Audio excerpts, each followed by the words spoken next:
Hey, what's up, guys? Max here. And if you didn't know, there is a podcast for MCOC, and it's basically called XN Interviews. They have a YouTube channel, they have a Twitter, they have a Discord. And in it, they interview people around Marvel Contest of Champions, this game. So whether they're content creators or just somebody that's involved in the community, they do weekly interviews, I believe. We were on there once, so that's exciting. And so occasionally they'll interview employees, and just this week they interview Kabam John. And it's always interesting to know and hear those podcasts and interviews, because there's going to be little drops of information and knowledge and just insider stuff that you weren't aware of, that I didn't know. That I might have just been blind to the fact that this was happening. So I think that interview dropped a lot of that information, also on what things are to come. So I would encourage you guys. It's a short interview. It's about an hour long. And those are kind of typical of the interviews that they do. And I would encourage for you guys to go out and listen. I mean, it's exciting to know and hear out. Maybe you catch something that I didn't catch. So we're going to be talking about some of the important things that I thought were kind of cool inside that interview that Kabam John talked about. He talks about the history of himself in the company, how he worked different positions, and how he is now kind of like the head, I believe, of like Alliance War, if I'm not mistaken. So he's the one in charge of it. He's the one in charge of Reworking Champions as well, and Balancing Champions. They actually, just because we're talking about that, he also mentioned how the staffing around reworking previous champions, Balancing Champions, it was basically him and another person. And this is why we see so if you ever wonders, like, why did it slow down, I think that was why. He mentions it. They took on too much work, having to do other little things and having to pump out reworking a champion, which he mentions is kind of like building a champion in itself. So you have to introduce new mechanics, new features, new synergies. So yeah, you just have the kit, you have the champion, so there's no animations and drawings that need to be done, but you're redoing another champion overall. So I understand now. See, there's some clarification on reason why things are slowing down. So it's always good to catch these interviews. It also puts more of a human person perspective, kind of like whether you like this person or you don't like this person. It gives you more of like that connection to the people that work for the company. But yeah, Kabam John was asked a couple of good questions. So I think one of them is exciting.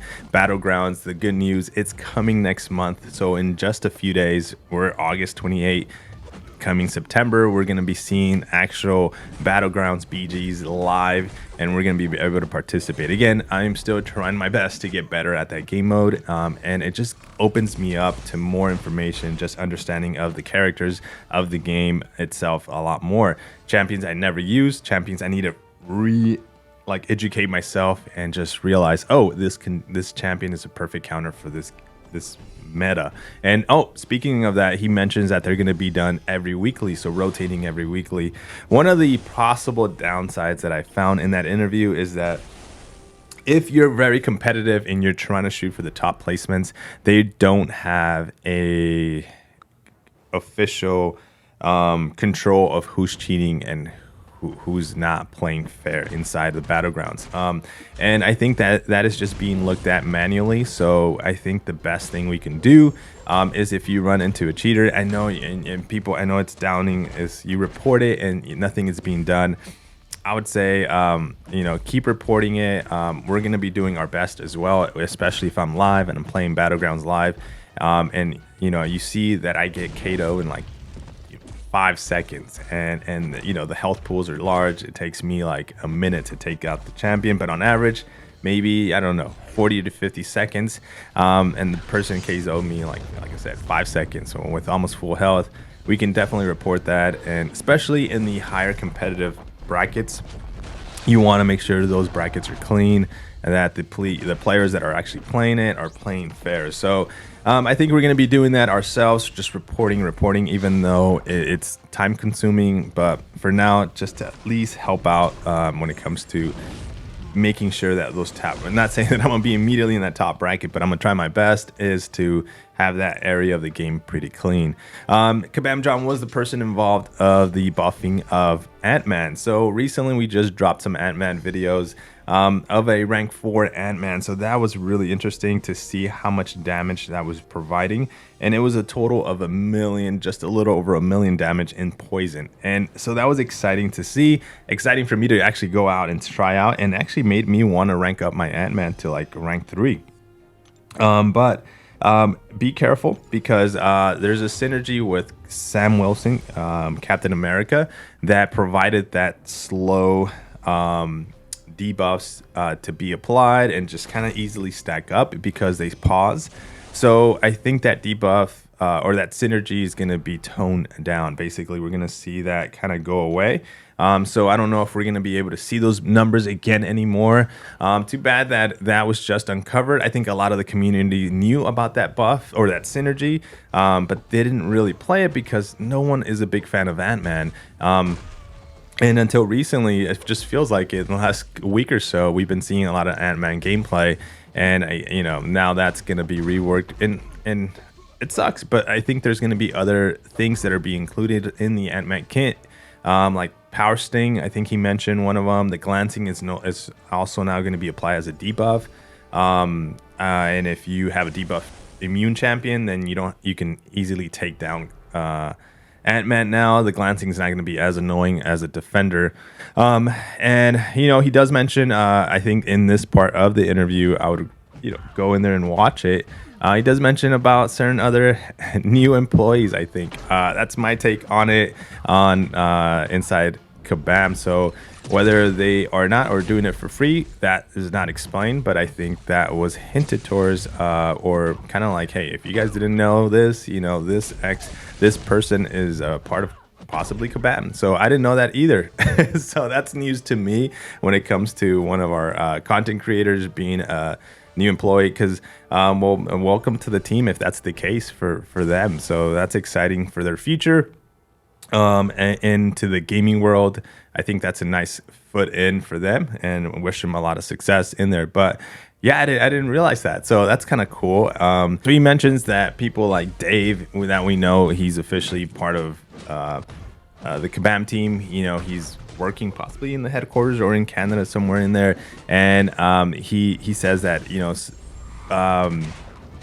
people are going to be balancing certain champions. So that kind of brings out, like, maybe you have very love for Dave and his channel, and just been following him for a long time, and now you're going to see him like partake on reworking on a champion. So that's going to be exciting, and see what champion he chooses. Does he have a favorite old school champion that you're aware of that you think he might be wanting to buff up? And he's like, hey, I'll take that champion. So they're letting a lot of the staff there, just people that are knowledgeable and know about the game, to kind of go out and rework certain champions. So that's kind of cool.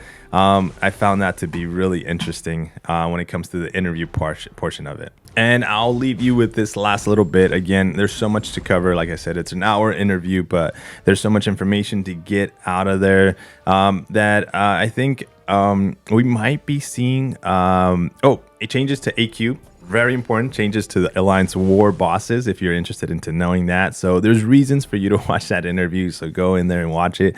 But also changes to possibly how, since Kabam John is such a big role inside the game at the moment, is to see how we might start seeing harder defenders. We might start seeing actual champions that are harder to fight against. And I think a lot of it has to do with, they don't want to see a champion that just counters everything. So we currently have Hercules as one of my favorite, because he has that ability to counter everything for the most part. But they want to see basically you chase a certain champion specifically, and I think this was the case very long ago in the game, and they went away from it because they felt like it was a hard thing to create. What was happening is this: they would create a defender that was top defender, and then they would create the answer to that defender a month or so later. So you had a lot of the community trying to figure out how to counter that defender, that top new defender, and we didn't have answers until like a month or so later. Then here comes the answers, like, hey, this is the key for this defender. Maybe if they flipped them backwards, maybe if they said, hey, here's a really good champion that counters this specific counter. And you guys should really get into this because there's possibly a defender that's going to be coming out in the future. Maybe if they flipped them like that, I don't remember if they did maybe a few that way, but I'm sure they probably did. So the fact that they're thinking of creating harder defenders, I think that's interesting to know. I would say pay attention, especially if you're competitive in Alliance War, if you're competitive in Battlegrounds. We might start seeing harder defenders to fight up against. If you want to stack up your roster, maybe that's the focus of your future in the game, or just have those counters.